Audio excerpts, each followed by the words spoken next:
From the CBS 4 Sports Studio in Northwest Gainesville, here's Gainesville Game Day. Sponsored by Premier Plumbing and Leak Detection. One call does it all. Now, here's Gainesville Sun columnist Pat Dooley and CBS 4's own Megan Plain. All right, welcome into another edition of Gainesville Game Day. Megan Plain and I am Pat Dooley, and we are excited about another college football weekend. And of course, last weekend went pretty well for the Gators. I thought, Megan, considering the opponent, which was really bad, things went about as good as you could ask for. Everybody had a good time, and starting off with Chris Collins, we're doing a great job on the two-bit, Mr. Two-Bits. Yeah, Felipe Franks had a really good showing. He threw the ball a lot, which I think a lot of people expected maybe the run game to be more explosive at the beginning, but Franks got out there and he showed off his arm a bunch, so that was really nice to see. They put up a lot of points on the board, and I think they got everyone excited for this upcoming season. I think one thing, Charleston Southern tried to take away the run, and so they said, we're going to make you pass, because we've seen video and we've seen tape of Felipe Franks, and they didn't think he could throw, but this is a different Felipe Franks. We'll talk more about him in a little bit, but right now it's time to go around the Southeast. Around the Southeast, sponsored by Santa Fe Ford. All right, we're going to start off talking about the Alabama quarterback situation, although I don't want to talk about it. Quit asking me about it. Nick Saban went nuts on Maria Taylor after the game, and he apologized. I give him credit for apologizing and not waiting 2 days like Urban Meyer. Clearly, these guys are both going to play, and they're both very effective in different ways. I mean, Tua Tagovailoa gives them this element of the downfield passing, and Jalen Hurts gives them the element of the running quarterback. So it makes it tough to prepare for them. Yeah, and then after the game when he talked about, his excuse for why he didn't want to put one guy in front of the other, he said it's kind of like when you have kids, you don't want to say you like one kid more, put one kid up on that pedestal, and he used the same thing with the quarterback, saying, you know what, these guys are both good, they're both my players, and I, want to just let them play it out. Yeah, one of those kids may be leaving home next year, but we'll see how that all works out. It was interesting to watch it play out, not only for the Alabama game, but for the entire conference. Next up, the SEC was the talk of college football, 13-1. Damn you, Tennessee! Why are you in this league? We may have to kick you out. But they won. It wasn't just that they won. Obviously, the Floridas of the world and Texas A&M's won.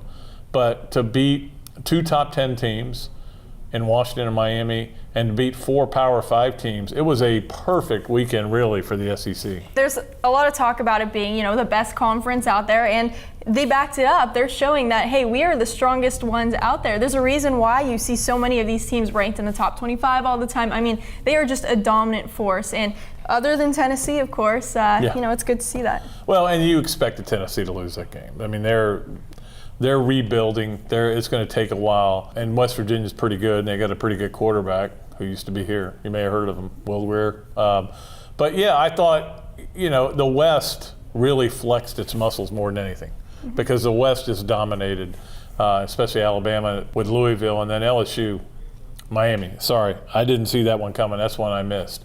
What I also didn't see coming was that the state of Florida would be so bad. I am so old. I remember when the state of Florida was really good. It's unbelievable how bad Miami was. It was unbelievable how bad FSU was. FAU, which you didn't think was going to beat Oklahoma, but just got their doors blown off. FIU lost. UCF won. I mean, that's good. And the Gators won. But for the most part, it was a bad week for the state of Florida. Yeah, and it's rough for a team like FSU. You got a new coach in there. You want to make a good showing in your first game, and man, to come out like that, it doesn't look good for them. Right now, we've got to get out of around the Southeast and go to the starting lineup. The starting lineup, sponsored by Backstreet Blues Chop House and Oyster Bar. All right, Felipe Franks, we mentioned him a little bit, but a great performance in his first game this season. We saw him throw the ball a lot. He can run it too. He's showing that he has a lot of different options. It's not just him handing the ball off to the running backs anymore. Hopefully, we'll see if that carries into SEC play. But he showed, if you're going to take away that running game, I've got an arm that can make up for it. He did have some nice runs, not that long, but he did make some nice runs. And the main thing they're trying to do is put into everybody's head, look, this read option's a true read option. We can pull it.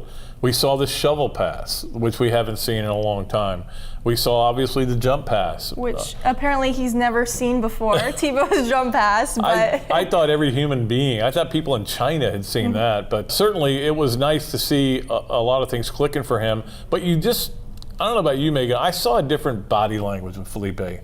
Like, all right, I got this. I got this figured out. You know, it's interesting too because it seems like he has so much support from his team this year that was lacking a little bit last year when you see how confident these guys are in him, even before the quarterback decision was made. I mean, you had wide receivers referring to him as, oh, this is, my quarterback. And it's just the relationship with him and his teammates and how much more vocal he is. It's just really stepped up a notch this year. And, of course, Florida's defense, which slipped a little bit last year, but not that bad. But they weren't at the level that we're used to around here.